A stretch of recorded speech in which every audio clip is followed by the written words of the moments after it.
Kai, I'm speaking to you from the land known as Bula-Quebec, or Brunswick, where the Murnong yam daisies grow on the banks of the Merry Creek. This place is part of Nam, Melbourne, whose traditional owners are the Wurundjeri people of the Kulin Nation. I pay my respects to their elders, past and present, and the ancestors of the lands where you come from. Today, now, with your permission, we will share our learnings over the course of the next hour.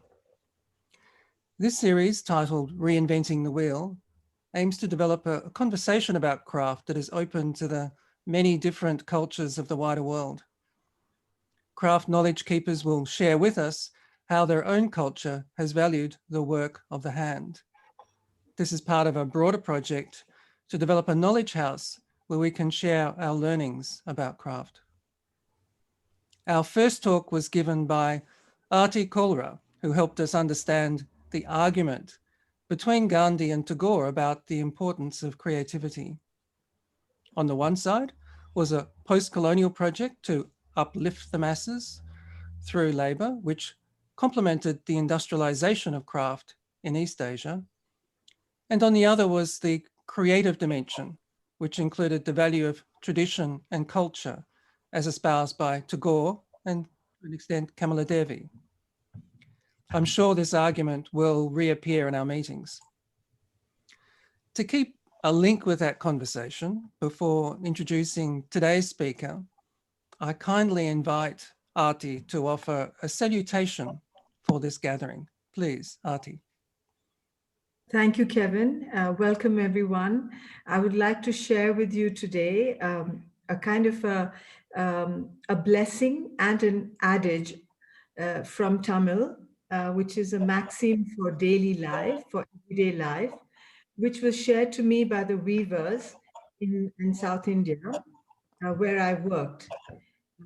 It's in Tamil Nadu, in Southeast India.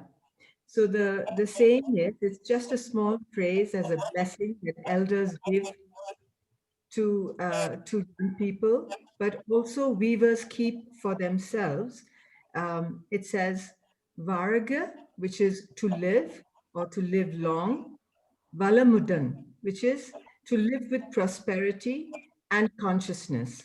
So this is a message for well-being and to re-enchant everyday life, to discipline one's body and mind, head, heart, and hand, uh, through the principles that weavers themselves keep as their maxim for everyday life.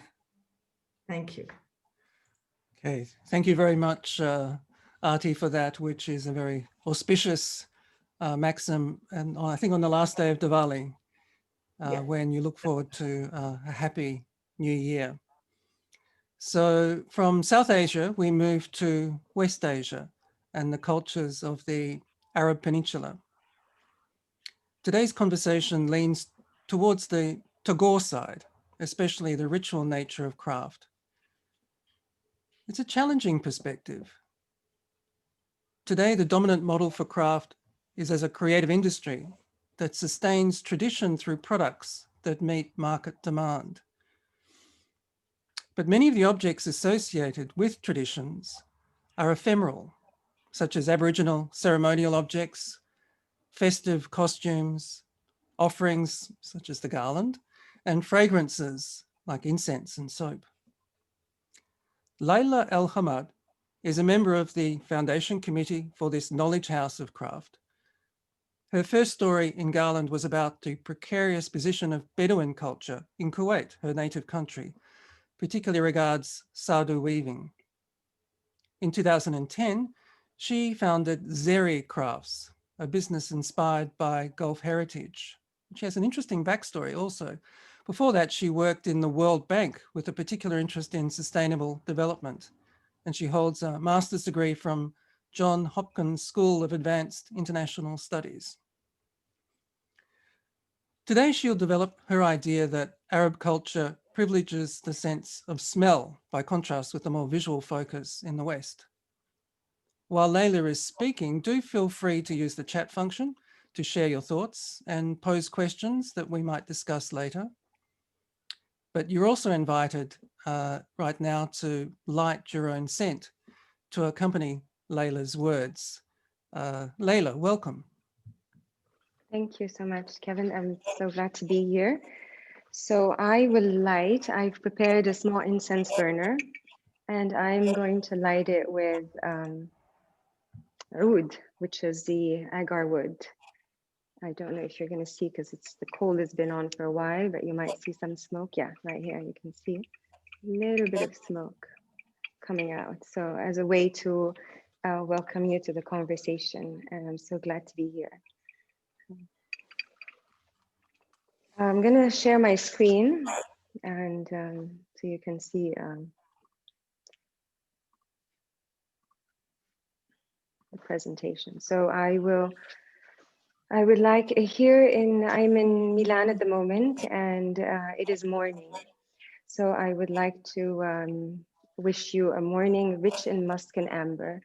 In the Arab world, we often use perfume words to wish someone a good morning or a good night. And I'll just say the words in Arabic, Ya sabah al-misk wal-ambar. Can you hear me clearly? Okay, I'm assuming yes. Okay. So the presentation today is to discuss the rituals and crafts of scent in Arabia. And I'm going to start with a verse from a very old pre-Islamic poem by Imru al-Qais. And it says, إذا قامتا تضوع المسك منهما نسيم الصبا جاءت بري القرنفل. When they arose, the subtle musk wafted from them, sweet as the sever's breath that bears the fragrance of cloves. Now, this was written in the 6th century, and even back then, Arabia's links with scent were very powerful. And I think the continuity of scent from ancient Arabia to modern Arabia is one of the things that I found of interest and that helped me research this topic. It became a personal interest, academic interest, and I'm happy to share some of this with you today. So the purpose of this talk is to start a conversation about scent in Arabia, its history, its rituals, its crafts. It's a starting point to discuss an overlooked sense, that of olfaction, and its importance to the wider culture and crafts discourse. It's an attempt to shed light on a living cultural heritage that continues to thrive despite its decline elsewhere. Scent is a medium for storing memories and for accessing emotions. Its ephemeral nature makes it seem fleeting, and yet olfactory rituals build temporal and spatial structures. They define space and time. For the purpose of this talk, my focus will be on rituals of burning incense and to a related extent, perfuming. Other olfactory rituals, such as that of coffee making, are left for another time, hopefully. I'll start off with the historic context and then move towards contemporary culture. Arabia's olfactory culture is very old. It goes back millennia, and the story begins in the south of the Arabian Peninsula, in what were now Oman and Yemen. Between the 10th and the 1st millennia, the peninsula underwent a number of extreme climatic events, periods of excessive rainfall followed by periods of extreme drought. Lakes dried up, rainfall was rare. This forced populations to seek new ways to survive. Resources were not only scarce, but unevenly distributed. And to access those, populations had to move. The rare rainfall demanded that water resources be harnessed through irrigation systems, through dams, through canals. The kind of agriculture that was born was extremely water conscious. In search of additional resources, people had to move around the peninsula. Eventually, they looked beyond the peninsula in search of diversity. Cattle, grains, and aromatics, these were some of the few local resources available. But what Arabia lacked in resources, it made up for in location. Situated between Asia in the west, in the east, Africa in the west, and the Levant, Egypt to the north, Arabia is in the middle of many resource-rich lands. It has access to networks of rivers, such as the Tigris and Euphrates, and seas, such as the Persian Gulf, the Red Sea, and the Indian Ocean. With populations having moved to the coastal areas for fishing and subsistence, maritime trade was born. Archaeological findings have pointed to a maritime culture that goes back to the early Bronze Age, around the 4th millennium BC. With the domestication of the camel around 900 BC, a critical innovation in the world of transportation, trade became possible by land. Using the small surplus of resources available to them, caravans of camels departed from Hadramaut in the very heart of South Arabia and made their way north to Petra, to Gaza, west to Alexandria, and from there to the Roman Empire and the rest of the Mediterranean. East towards Mesopotamia and then India. On their backs, they carried two substances that shaped the history of olfactory rituals: frankincense and myrrh, two of the three gifts that the Magi gifted baby Jesus.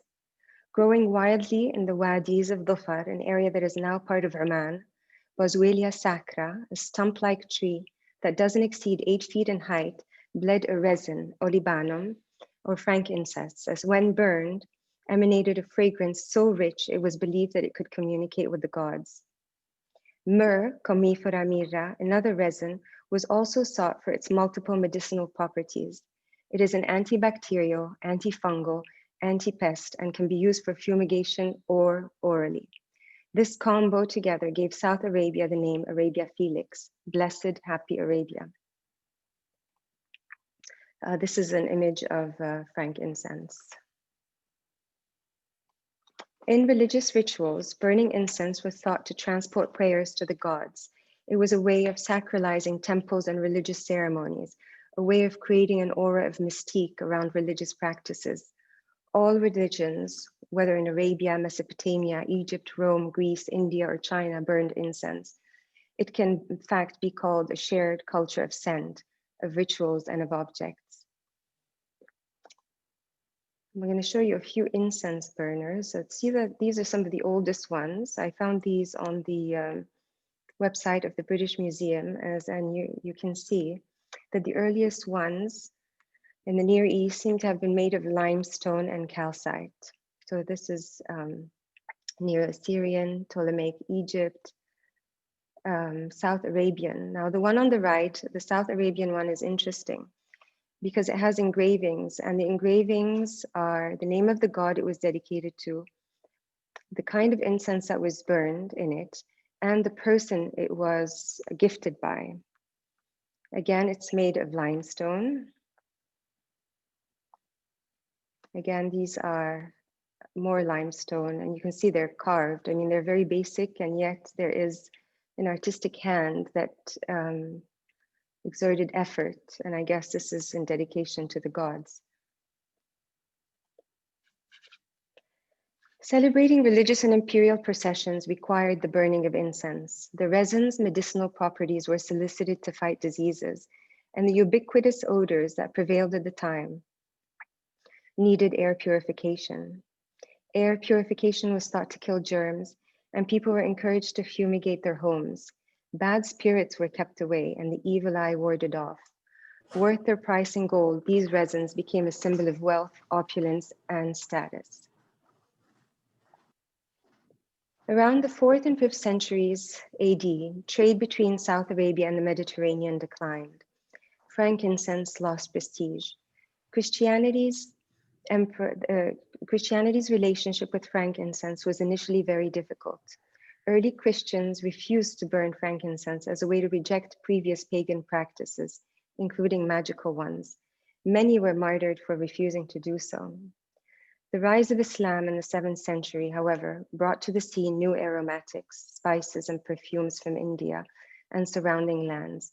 Muslims, starting with the Prophet Muhammad, identified nice smells with purity and a show of respect for the divine. In one of his sayings, he says, "There are 4 traditions of the messengers: modesty, wearing fragrance, using the toothstick, and marriage. Likewise," he said, "whoever comes to Friday prayer, let him bathe himself, apply perfume, and use the toothstick." This was a time when bathing was rare and smells were omnipresent. Islam brought with it elevated requirements of hygiene, including the building of bathhouses next to mosques. With its conquest of richer lands, the growing Muslim community came into contact with new, more versatile aromatics and spices.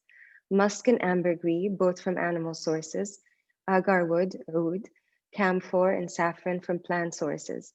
These were defined as al-usul, the principal scents, the foundation scents, the mothers of all scents. These aromatics allowed for complex perfume compounds, changing the world of scents. The new aromatics made their way into medical treatises, books on alchemy, Arabic poetry. Chapters were dedicated to perfume making. Il-Kindi's book on the chemistry of perfume contains 107 perfume recipes.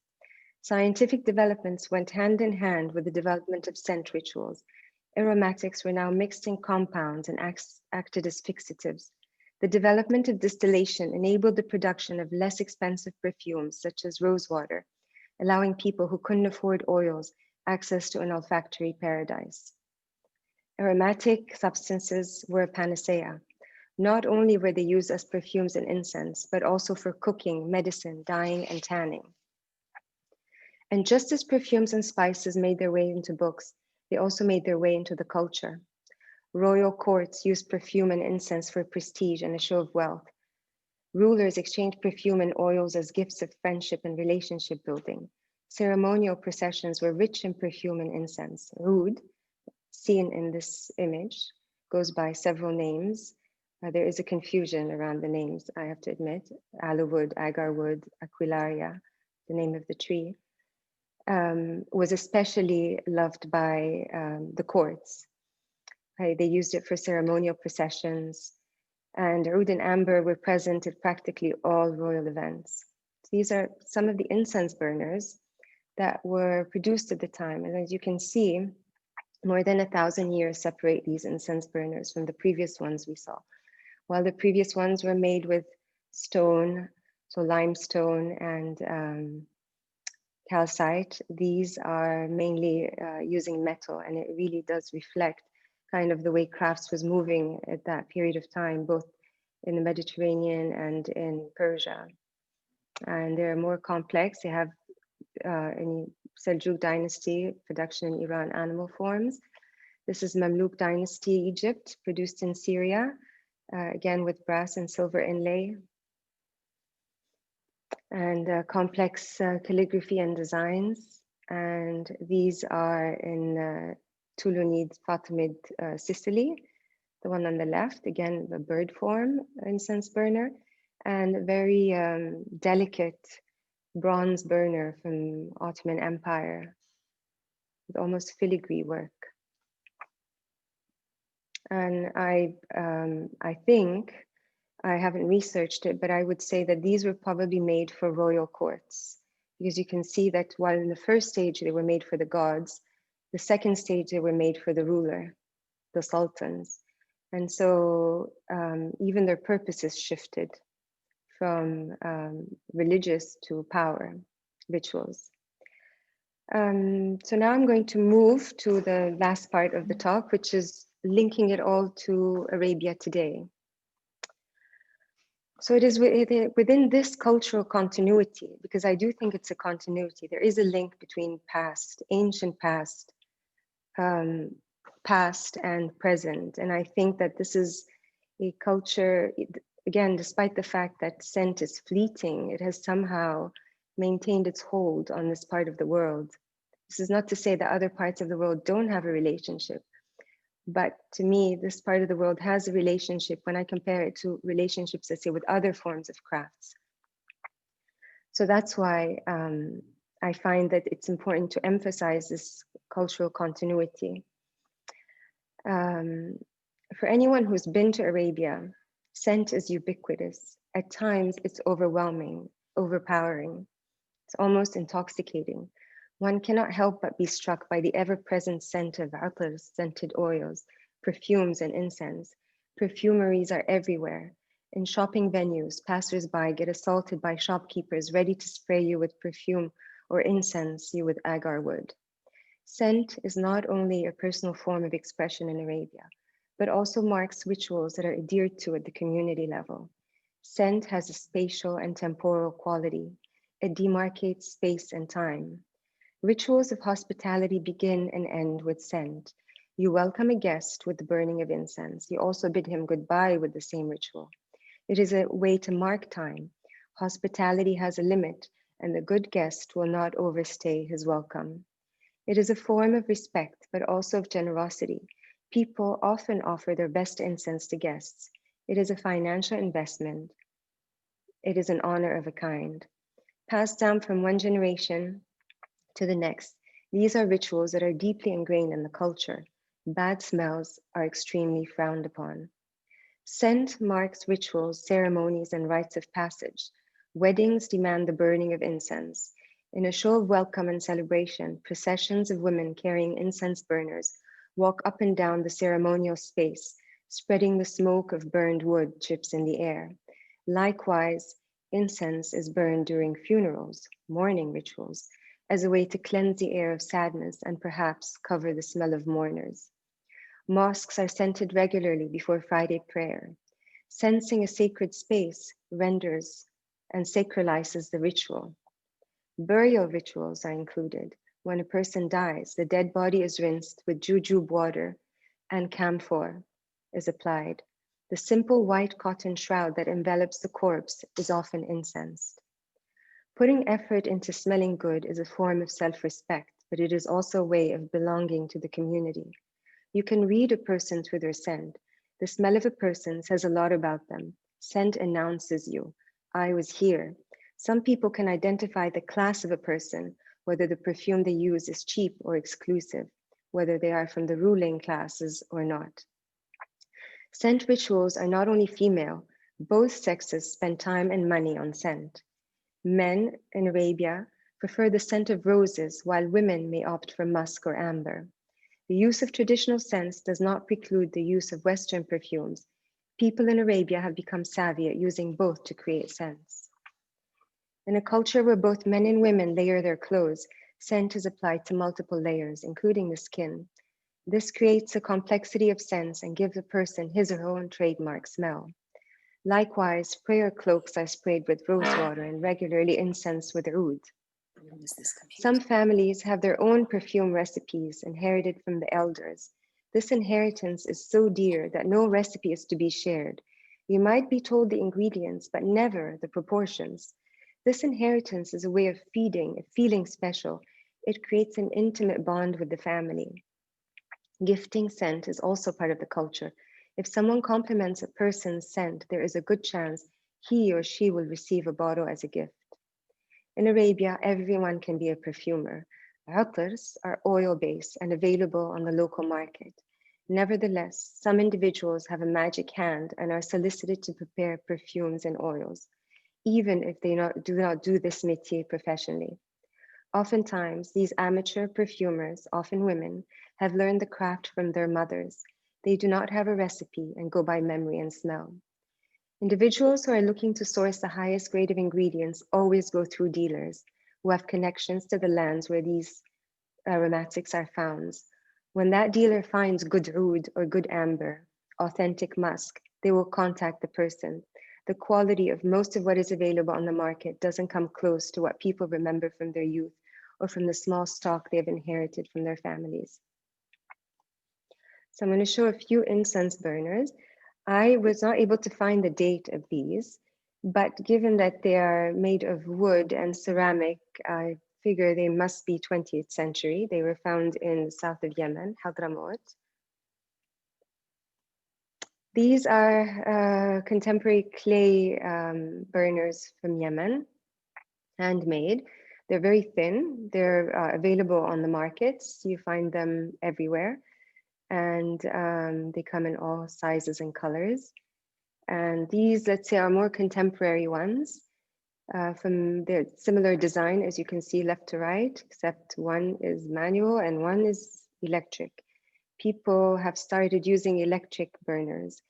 And I think this has to do with the fact that burning incense isn't so much about the ritual anymore, it's more about the scent.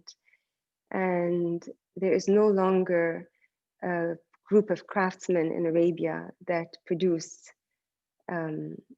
burners, perhaps some in Yemen or Oman, but that's about it. Everything else is imported, and the quality of the burners has gone down, going from high craftsmanship that you saw during the Mamluk period, let's say, or even the stonework that you saw in the earlier. You can see that unfortunately the quality has gone down, and I think that's partly because from a religious dedication to the dedication to the royal court, to now just a regular custom performed in homes. So people have less interest in spending money on the vessel itself, and perhaps the cost of incense being so high, they prefer to spend it on the material itself. But anyway, I think it's an interesting comparison. Just a few closing thoughts. The history of scent shows a shared humanity, shared aromatics, perfumes, rituals, and habits that show respect for the sacred, that build community, and that nurture memories. In Arabia, the scent culture continues to thrive, but there is a cost. Most of the aromatics are endangered species. Many of the rituals associated with tapping them have given way to commercial practices that are bad for culture, but also bad for the environment. I read somewhere that in Oman, when they used to tap the Boswellia sacra, they used to sing to it. So there was a relationship between the person, the owner, let's say, of the piece of land that managed the Boswellia sacra, and the tree itself. He would never overtap it because you know that if you did, you would kill it. And I think nowadays, let's say that capitalism has gotten in the way of these rituals and this respect for nature. And I think I can see that in the culture of scent in Arabia, this sense that perfumes are being pushed, all kinds of perfumes, and never-ending marketing of perfumes. There's a proliferation of synthetic aromatics. You can no longer source musk. Why? Because poachers would kill the deer musk that was found in Tibet and the areas of India where and China where it was found. And no, you no longer have those. Those are either endangered or extinct. So in a way, human greed got the best of them, and I find that that's a tragedy, and it gets really in the way of respecting both nature and culture and heritage. The new generation has so far embraced these rituals, but many are aware of the financial burden they involve. Scent is expensive. It not only takes time, effort, but it's very expensive to buy good oud. You need to have sources. You can't just go on the market, and it is a huge investment for them. And some are reluctant and unable to follow these family traditions. Yeah, so I want to thank you for your attention, and I hope that you found this interesting. I'll stop sharing the screen now. Okay. Well, thank you very much, Laila, for a fascinating discussion, and so many different perspectives there that I think are new to most of us, such as the importance of scent or fragrance as a currency. Before oil became the dominant global currency for countries of the Arab Peninsula, but how using the arid environment was something which in a sense, dispose them to look to something like scent as a form of trade. It's most interesting. And I'm sure we've got a lot of questions and a lot of very interesting people in the room here, I think, would have different perspectives on it. But before we go further, Laila, I think it would be important to hear from your perspective as a designer. Zeri Crafts, you do sell. I mean, we're looking at two kinds of crafts. We're looking at the making of the scents, the processing of the resin and the perfume and so on, but also the vessels that will enable you to burn it. Now, when you talk at something like a teapot, for instance, craftspeople will look at how well it pours as being partly a sign of its value. Are there particular, in designing an incense burner, are there particular issues that you see as important to consider? No, I mean, the issues with incense burners would be things like being able to hold it, that it not be too heavy, that it doesn't overheat. But just going back to the point that you made about, let's say, designing and producing these, I mentioned it during the talk. Very few are produced nowadays in Arabia. The ones that are produced in Oman or Yemen are good, but let's say lacking in perhaps new designs or in improving the quality of the materials. So most of the artisans that I've ended up working with are outside, and they are found mainly in, I work with a lot of Indian artisans in Jaipur, marble workers. And so then we've used marble, which in some cultures have used marble incense burners. In Kuwait, in Arabia, it wasn't very traditional. You have limestone, but we've never had marble. So we're trying to not only design new ones, but also to experiment porcelain rather than clay. So coming up with new ideas for materials about the vessel itself, trying to breathe new life into a vessel that for a long time was relegated to the kitchen, was relegated for its bling. Let's say during weddings and processions, people might buy the large ones that are very ornate or very blingy, but perhaps they lack this quality of, this ritual quality, this just, objects are extensions of your taste as well, So I think, yeah, I don't know if that answered your question. Well, it's not just purely functional then. Clearly the ornamental No. is very important, as you say, Well, particularly aesthetic, I think the for aesthetic rituals. experience, yeah, it is an experience, it's experiential. It's not just about seeing the smoke, it's about lighting. I mean, the whole process is very much a way of connecting to the rite.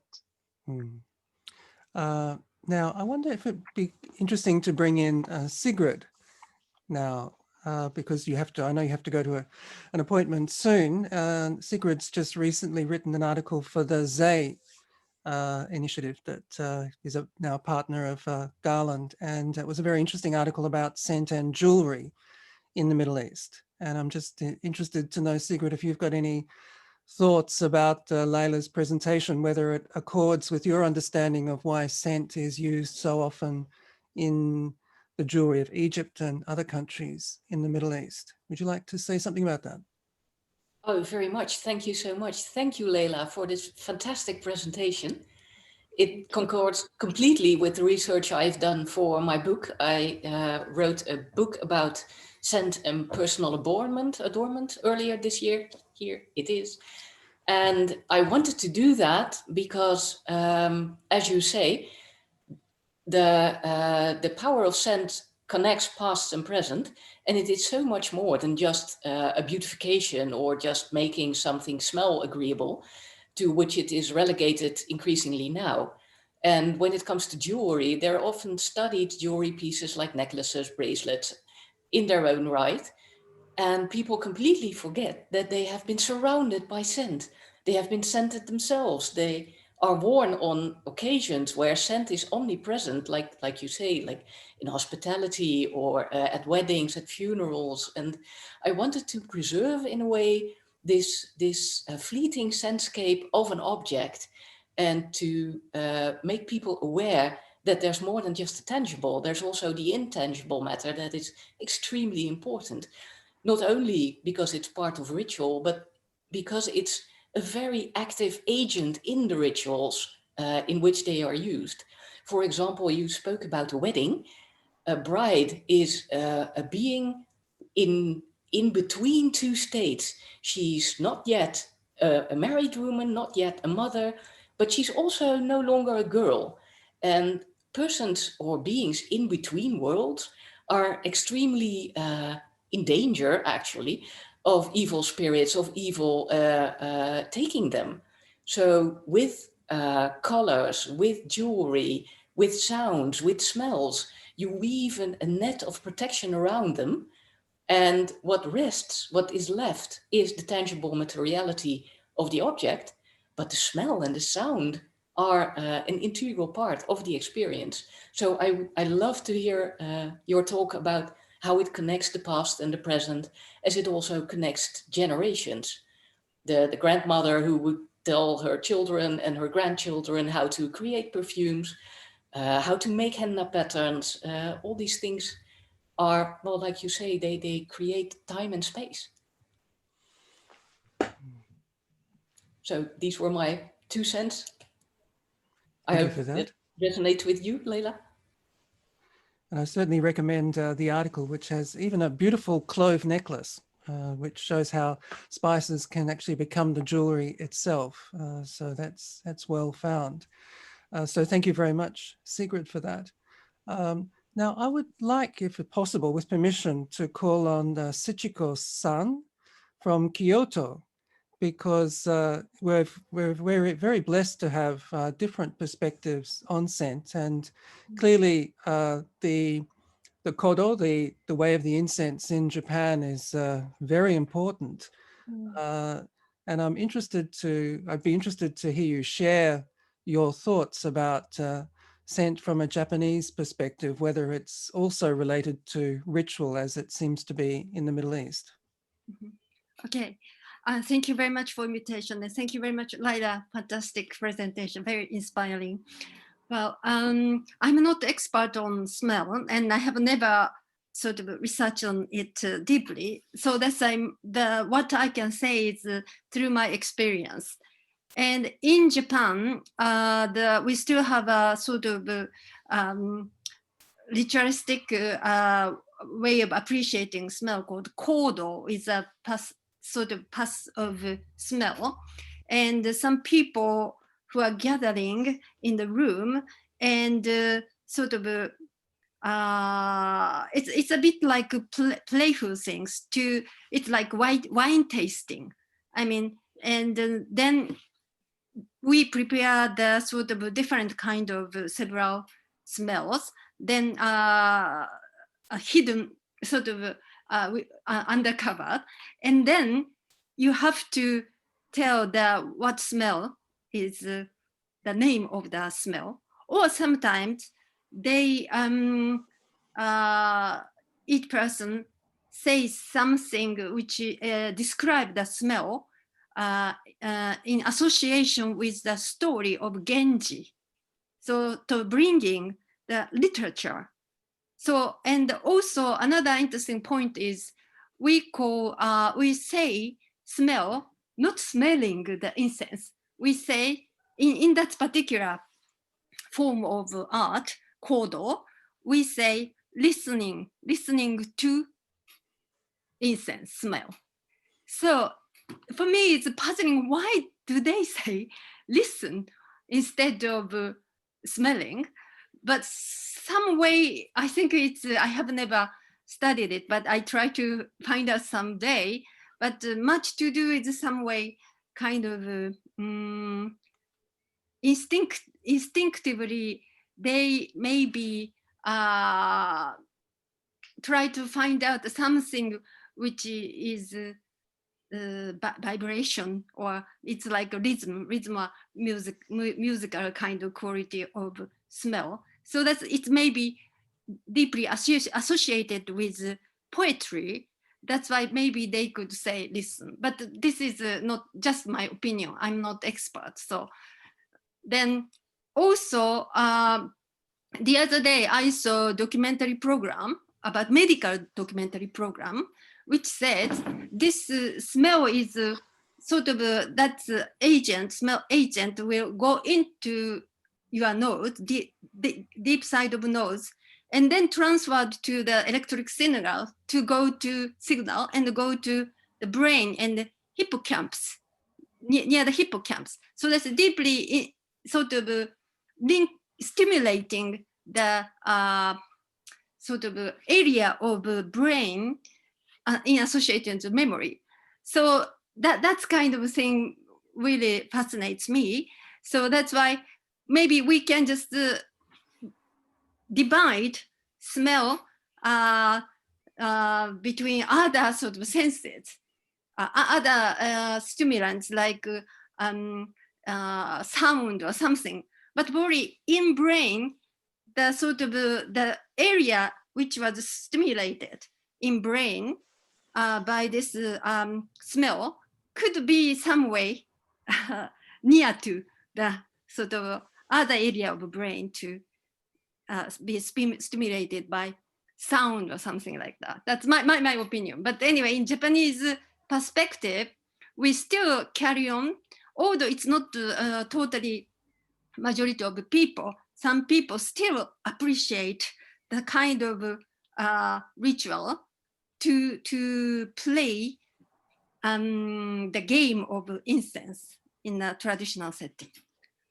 So I don't know if you Thanks. It's wonderful to have a different cultural perspective like that. I think it shows what a rich subject it is, and particularly in terms of storytelling and the listening to smell. I think maybe Lokesh Guy, who's exploring different ways of story making with Indian artisans, could be thinking about that and smell. Or did you have something specific to add to that, Lokesh? Yeah. Pardon? Sorry? I have this file. Can you see this? Yes. So it is actually quite three-dimensional, and inside this hand woven, there is spices which are inserted and hand stitched. So they give beautiful smell, and it also protect from the insect, because wool is very fragile and attracts insects. So just wanted to show and add that. Ah, very interesting. Thank you, Lokesh. Now I've got a couple of other questions.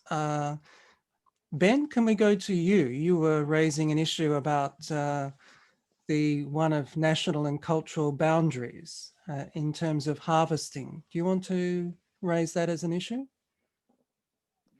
The question says it all. I'm just interested to know more a little bit, if it's possible, about the people who used to collect these things and whether there was the trade and the use of incense was a means for different populations to meet, as seems to be apparent from the map.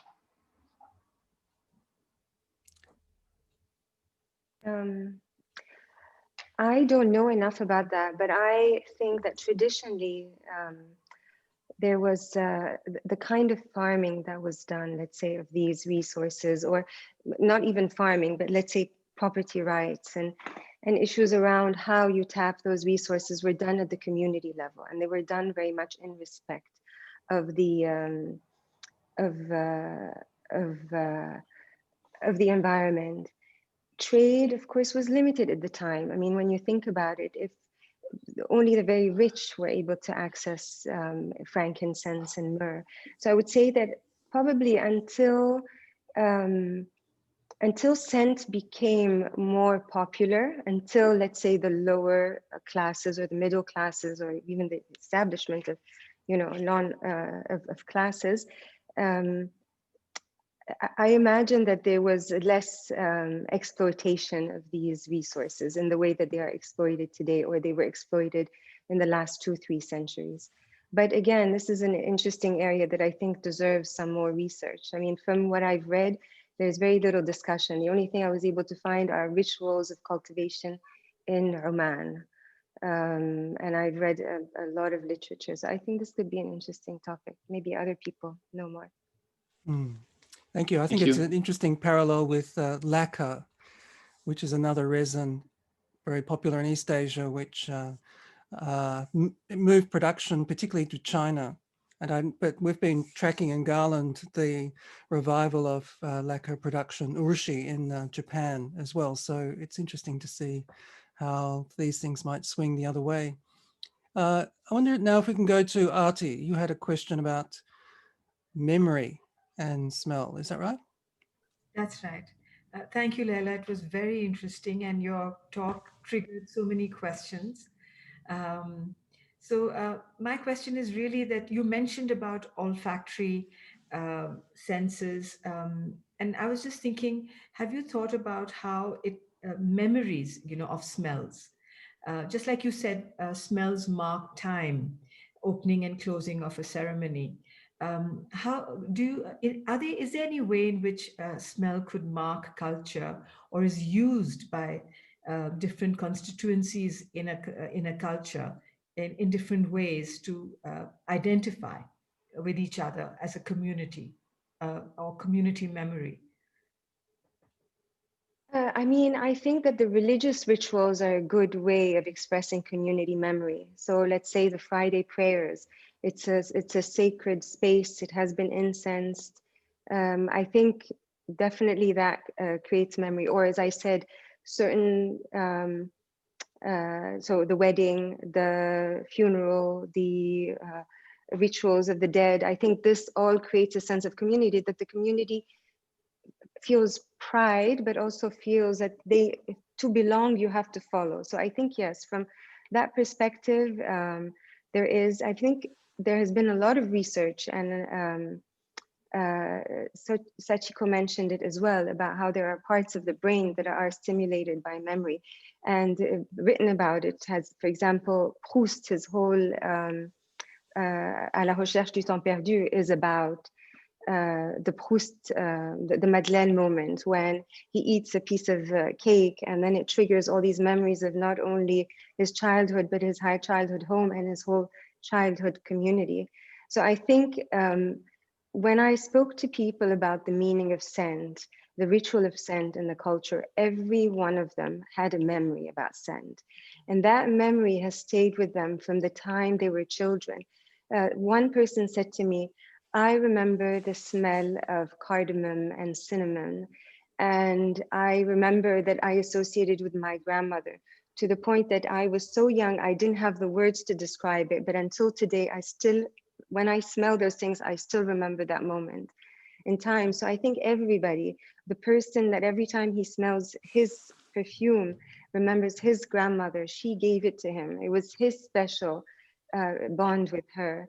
So I think there is that element of memory. And I think in places like Arabia, where let's say we have few visual landmarks, right? Because it's a desert place. We don't have, so for example, if you're in a European city, you have the churches and you have in Arabia, we don't have that. So I think scent has really replaced some of that for good reason. I mean, when you think about mobility, you take things with you, and one of the things that you take is scent.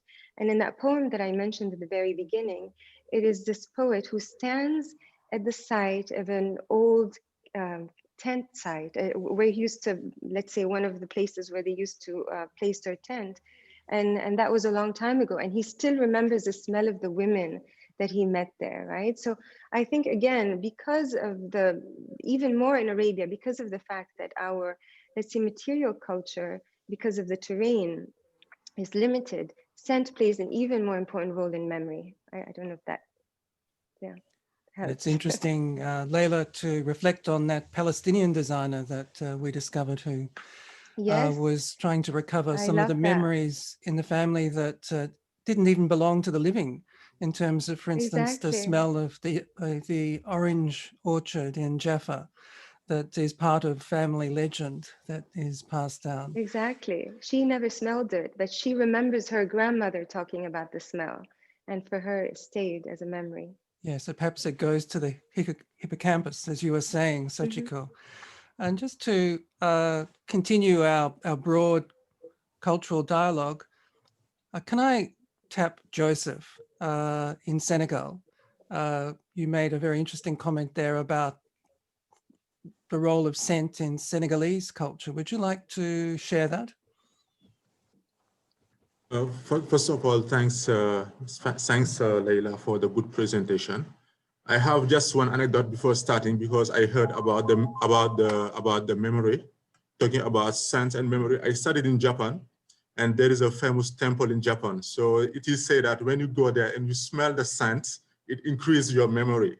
So I remember all the foreigners. There was a lot of foreigners there, and it was very, very, very interesting.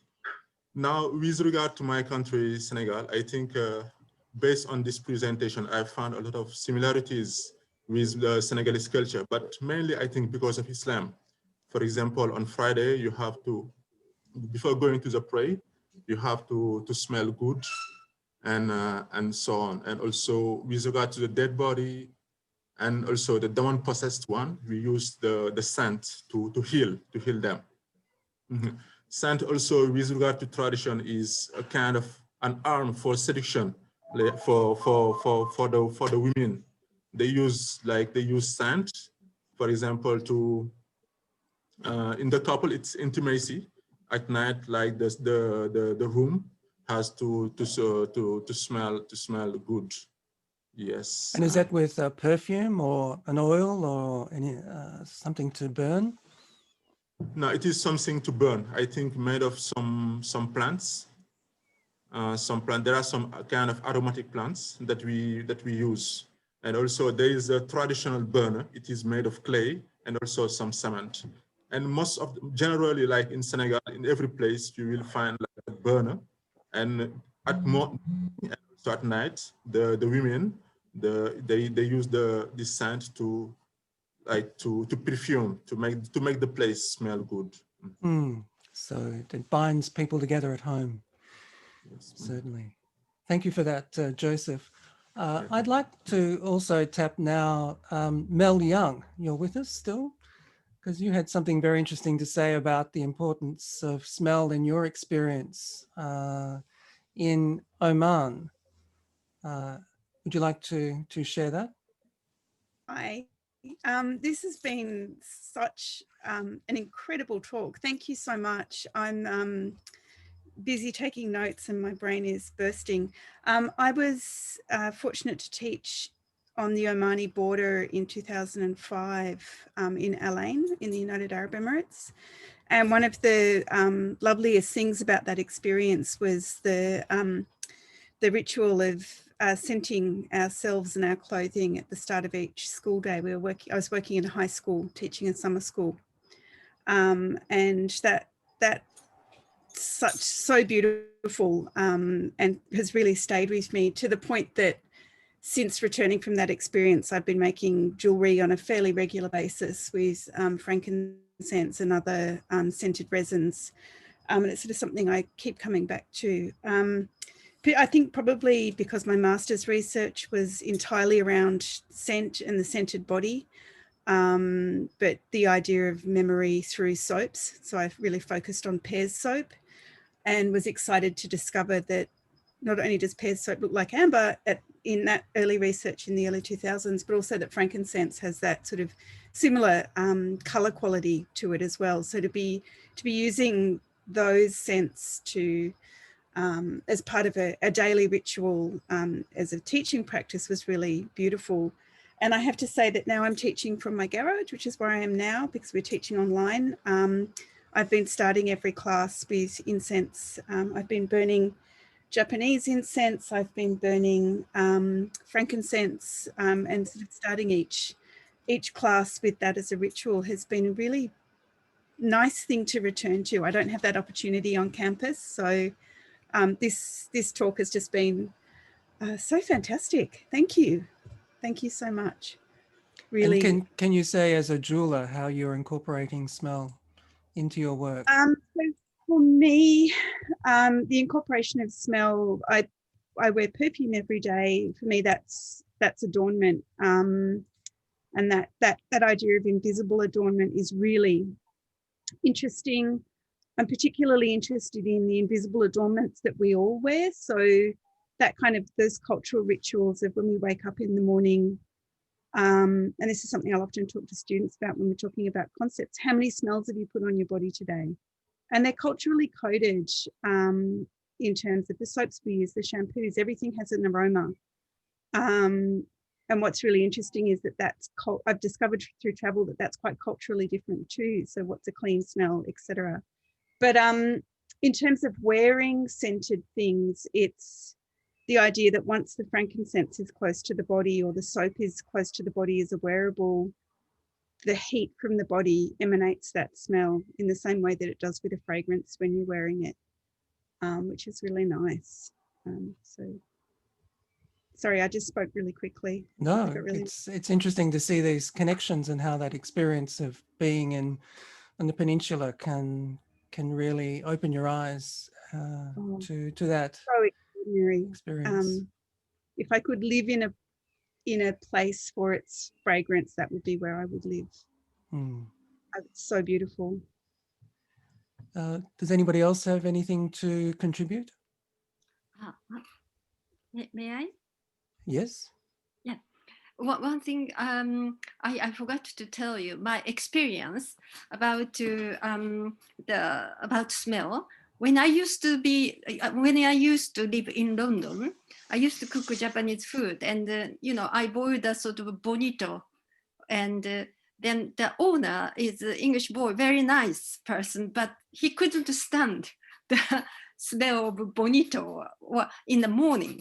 So in a sense, then also I rent my house afterwards, and somebody who used spices for their food. And then when I came back to my house, it's a completely different place. It transformed my house, although visually same, but actually when the smell of the house changed, then it's in a way it's so hard for me to sort of accept it. So that's why what I was telling you is that smell is certainly we can't share with other people so often. So that the smell can be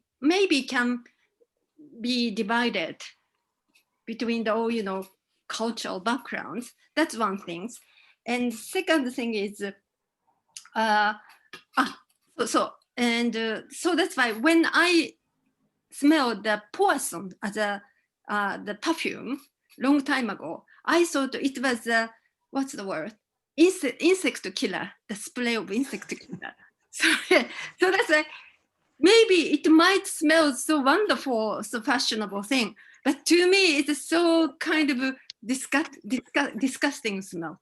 So it's so different. So that's my sort of one thing. And another thing, recently, one Japanese artist who traveled around Middle East, Tibet, and China, and Germany, everywhere in the world, he created installation in nearby my house in Kyoto, and then they put the fantastic wooden sculpture. But at the same time, he asked some perfume maker to create kind of incense, which is include frankincense and other different elements of the smell. And then when as soon as I entered into that room, I felt like awesome, old. It's a bit like somewhere in the different world. It's not in the worldly world. I mean, it transcends the space to another realm, which is far from everyday life. So he brought that kind of effect deliberately. So this is my 2 points. The smell can transform the sort of actual space, maybe by stimulating our consciousness. That's all. Thank you. Indeed. Thank you very much. That was amazing. And maybe part of the difference, as well as such culturally specific tastes, that perfume tastes like insecticide, but also perhaps that in the West, certainly smell is often an individual thing. It's a perfume you wear privately for others to smell, obviously, but as opposed to its ritual use in somewhere like Kuwait, where it is the space that you share and the space that you obviously play games with in the way of incense in Japan. Time is getting on, but I just thought that it might be good if we can go back to Ben before we leave, because you've raised the issue of the way in which smell can be coded, so it can be used to create differences within a society. Ben, do you want to speak to that? Just very briefly, there's an infamous reference that a French president, Chirac, made about the Black community in France, reference to smell. And there's a long history in French politics of racism that is expressed through the linking of smell and a form of savagery. And I think it's important to also remember that, how it's been used time and time again to mark differences. And I love the way that Laila started with this notion of the continuity of scent over time, which links to the idea that it's also continuous over space, and it sort of permeates it travels, which is one of its beauty, both on camelback, but also through the air, which means that it goes under the doors, and it is part of living in the big cities is sharing the smell of other households and being in that sort of larger sort of smelling environment. And there's a beauty to that and to this notion, but also, of course, as always, is a moment where it becomes weaponized. And thank you, Mel, for reminding me that it's not just racist and classist, but also gender based, all of these things together. Thanks, Ben. I'm sure you appreciated the Proustian reference as well. But it is in English. I don't know if it's the same in French or other languages, but when we say something smells, it's always negative. If you don't qualify it, it's presumed that it's something which is becoming it's putrefying, or there's a body odor that's distasteful or whatever. So it shows that kind of default difference that can exist. And this is a very important discussion. It's important at this time of the year in terms of the pandemic, where our sense of smell is assaulted, not only by the masks that we wear, but also all the disinfectant that's part of our environments at the moment. So our sense of smell, our appreciation of it, I think perhaps is heightened, but also as we expand the conversation about the things we make to think about different cultural perspectives, smell is obviously an undervalued sense in our aesthetic understanding. And I want to thank Laila for bringing it to our attention and depositing it within our knowledge house for us to consider. And as we can see, it triggers a lot of interesting conversations in other cultures as well. So thank you very much, Laila. And thank you, everyone, for coming and for sharing your thoughts. And look forward to seeing you in the next Reinventing the Wheel series, when we hear from our friends in Moana from Samoa and Tonga, the Lagimama, Kolakesa and Barbara, who will continue the wonderful way in which they've created a Moana perspective on these issues. So thank you very much. Thank you very much. Go well. Thank you, Kevin. Thank you very very And much. find sweet smells. Thank you.